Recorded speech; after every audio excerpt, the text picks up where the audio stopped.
नियाली घटना मनरू न लिभुणु नरसिंहपुर आतंक मचाई अजणा जंतु। अजणा जंतु आक्रमण में 6टी छेली मृत्यु होता बेले एबे भी निखोज अच्छा 29 छेली। फल स्थानीय अंचल में खेली जाइछि कुकुआ भय। एभली घटना घटी नरसिंहपुर पश्चिमांचल वन विभाग अधीनस्थ बारिसिंगा जंगल में थिबा उलासकोट पानिकी पहाड़ में। उलासकोट गाँवर लिंगराज अमात पत्नी कुनी अमातर यही छेली सबू जंगल जाई आउ फेरी नथिले।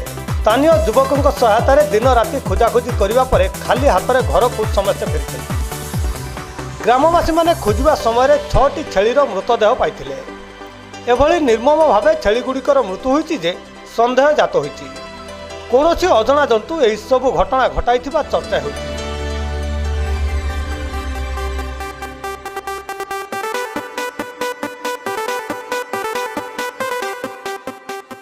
खाली सेतिकी नुहे 90 दशक होइतिबा राम सियाल कांडर पुनरावृत्ति होइतिबा चर्चा होउछि।